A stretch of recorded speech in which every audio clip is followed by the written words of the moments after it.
Today we're going to look at the Magnificent Seven, albums that changed my life. Let's go.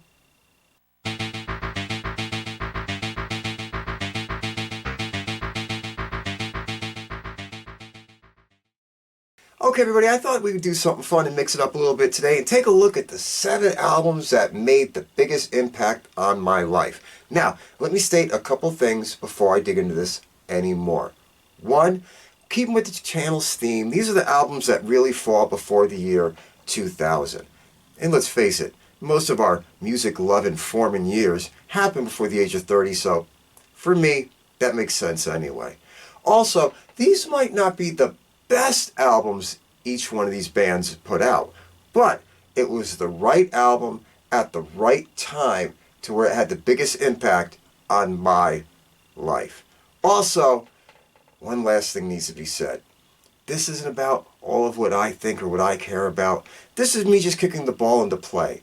For me, the fun is looking in the comment section and finding out what you guys listened to and what you guys liked and the music that made the biggest impact at the biggest times in your life, the stuff that you still hold so dear and means the most to you. So, without any ado, let's get rolling and go down memory lane.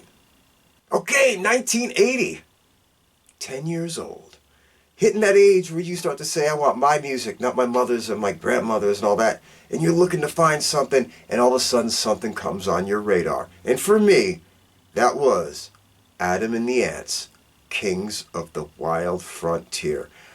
Whew. Yes, I still think it's probably the best album that they ever put out, and Adam Ant ever put out, even with the solo stuff. And it is just one of those records that when you listen to it front to back, top to bottom, is filled with stellar tracks. Produced by their drummer, well actually he was a producer before he became the drummer, Chris Marek-Hughes. Went on to work with Tears and Fears of all kinds of other people. This thing is a tour de force, a writing partnership between Adam Ant and the incredible, one of my favorite guitarists of all times, Marco Pirroni. His heavy guitars are laid all over this thing. This album is just perfection, top to bottom. From the great songs that everybody knows like Dog Eat Dog and Ant Music, to the other stuff like Killer in the Home, Ants Invasion, Kings of the Wild Frontier, basically the title track, Magnificent Five. This thing is loaded with these like Dwayne Eddy, country meets punk, meets great harmonic. If you weren't there, you might not realize it, but this album has made such an impact on people. A lot of legendary rockers. The guys from Alice in Chains still cite it as one of their goddamn favorite albums of ever. It is a legendary record. And I have to throw it out there. I still remember, 10 years old, walking to my local Strawberries Records and Tapes. Does anybody even remember that place anymore? Whatever. To go and to grab and to come home with. Oh yeah. Played it so many times, I can't even put it into words, but it still looks mint. And I remember sitting there as a child, reading the back of this thing, and learning every lyric, everything I could. One of the all-time greats, Adam and the Ants, Kings of the Wild Frontier. Next thing that came up onto my radar, 1983, Kiss, Lick It Up. This album got played, folks, almost by accident. My cousin gave me a cassette. He goes, you know what I think you'd really like? These guys. And I'm like, Kiss? Oh, I know them. The Makeup. I had heard some of their stuff before. My grandmother kind of banned it from the house. But it was what it was. I knew of who they were. But when I put in that cassette and started listening to Lick It Up, with the title track, Exciter, kicking it in the ballpark, oh my God, I can just remember it like it was yesterday. I wore out set after batteries, after sets after batteries, after sets out of batteries in my boombox, walking around the streets of the hometown, laying in the park with my first girlfriend, and blasting that thing on the boombox endlessly. It got played a zillion times. Beyond the tracks everybody knows, like, All Hell's Breaking Loose, and of course, Lick It Up itself. This thing is loaded with gold. We're talking about it has stuff like Dance All Over Your Face, which is awesome and funny, and A Million to One, and Young and Wasted, and Fits Like a Glove. Listen, produced by Michael James Jackson, and put out by the band. Am I saying it's the greatest Kiss record ever?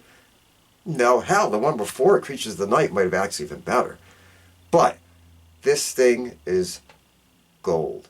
A great listen to front to back. And, listen, we all know Vinnie Vincent was in the band at the time. He wasn't my favorite guitarist. I think he's a freaking weird guy, actually. But, at this moment in time, he was the right guy in the right place to put out the right record. And that record was Lick It Up. Next on the list of life-changing records was 1985. Notice a lot of these are in the 80s because that's when you're a teenager. We're talking about Dokkens, Under Lock and Key. You know, if there's ever a band that pisses me off, it is this band. I loved Dokken. I thought they had everything. They had the songwriting skills. They had a great vocalist, Don himself. And they had one of the most incendiary guitar players of all times. Lynch is a legend. It is what it is. It's the way it goes. Met the guy, went to clinics, that kind of stuff. Been down that rabbit hole. But they had it all. If they just could have got along. I know it sounds crazy. It is what it is. But this record, at that time, memory serves, produced by Michael Wagner, I think. Anyway, made a huge impact on my life. Yes, you had the main hits. You had stuff like, The Hunter. You had stuff like In My Dreams, and It's Not Love. Unchain the Night, Lightning Strikes Again, Don't Lie to Me, Jaded Heart. This thing is loaded with great tracks.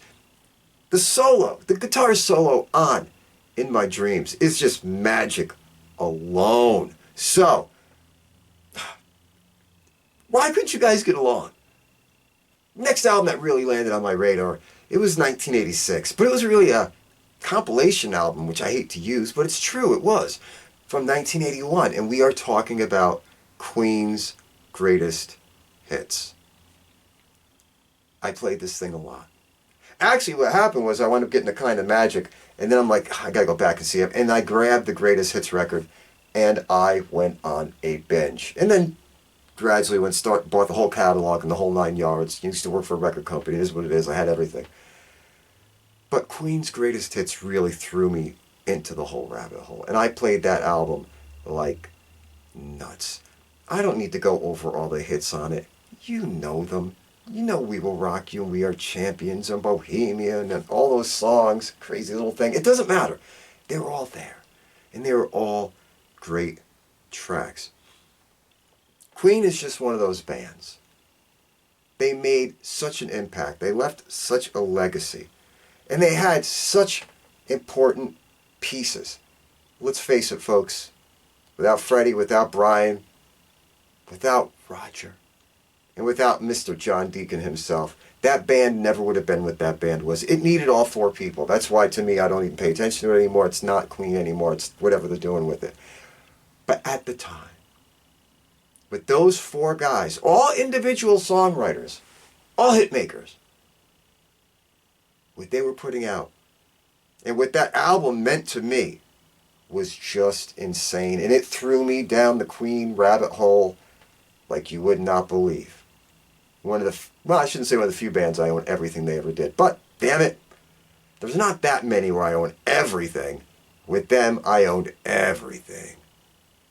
All right. Next on the list, I think I really got into it in 88, because that's when it kind of took off. But it came out in 87 and kind of quietly at first. My last year of high school, may we say, we are talking about Appetite for Destruction. Where else are you gonna go? Yes, Guns N' Roses debut album, not including EPs and shit they did before. It doesn't make a difference. Their debut album, Appetite for Destruction. You know, when that thing first came out, I started to hear people talking about it before I actually really heard it. And everyone's like, God, this Guns N' Roses thing, this Guns N' Roses thing. And I'm one of those people you have to prove to me. I don't jump on any bandwagon. I don't get into anything off the get-go. I'm that kind of way. It takes a little bit of, let's just say, I don't know. But it takes whatever that is for me to get to join on to something. It has to prove, it has to show me that it's worth my time. And as I got into this album, I said, holy shit, the hype is real. This isn't bullshit. This is a great record. We are talking about something that was so dark and so dirty and so street and so real. And it had that swagger of classic rock. It wasn't Poison. It wasn't all that other cheese shit that was coming out of LA at the time that was just whatever. This wasn't Britney Fox. It wasn't all that kind of stuff. This was something totally different.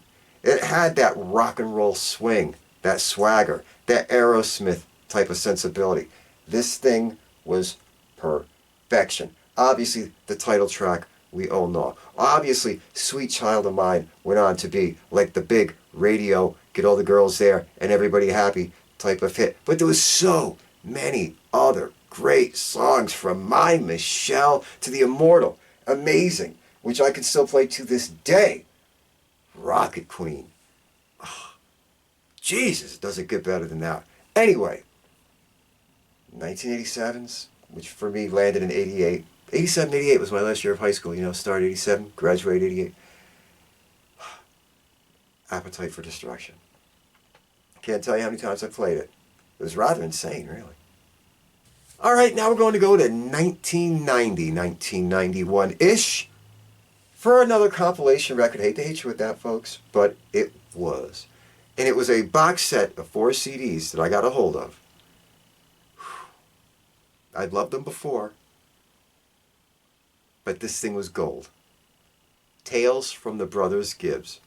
Yes, the Bee Gees. A retrospective of everything they did, volume 1, 2, 3, and 4. We're talking about from the 60s, for everything from Holiday to Mining Disaster to all those kinds of songs. Spicks and Specks, you name it, it was there all the way into their 70s heyday with all the Fever type of stuff. And all, Nights on Broadway, and all those great, great, great, great songs, including into the 80s and 90s, early 90s, because obviously things were made in 1990, but everything that was in those 3 decades was in there, and it was brilliant. And it's still brilliant. It is the way it is. I don't care if people dig them, I don't care if people don't. But you listen to pure songwriting, longevity, production, I'm going to say something, I don't care what anybody thinks. I don't think there's anybody out there that really got to touch the Gibb brothers. Just the way it goes.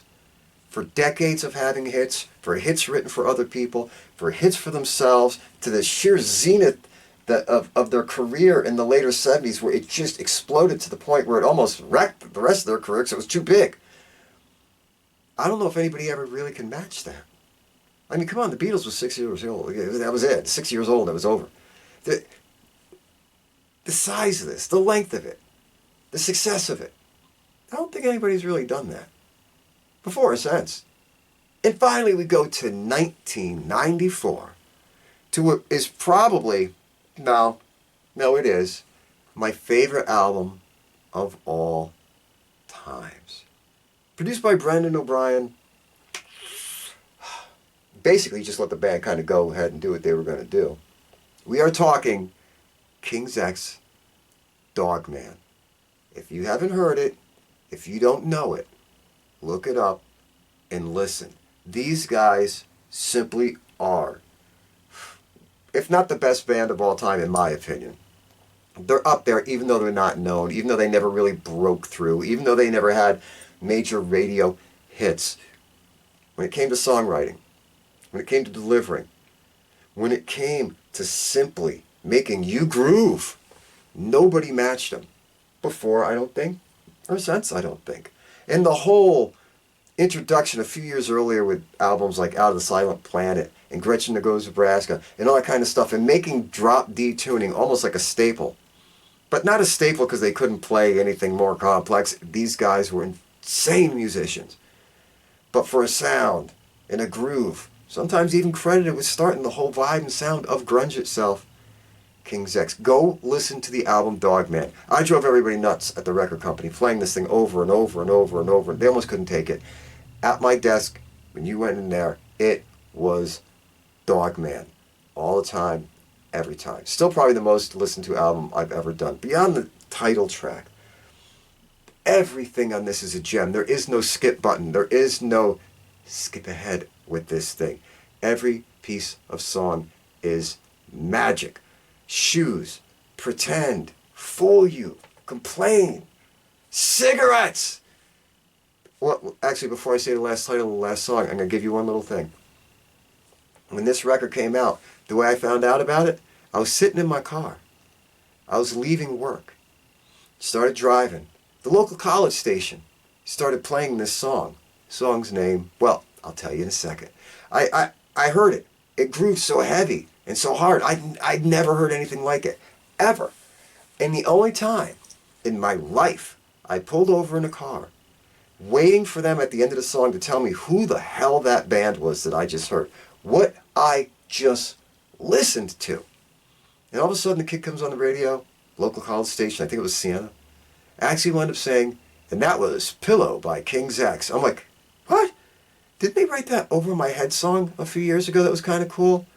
This was the, holy shit.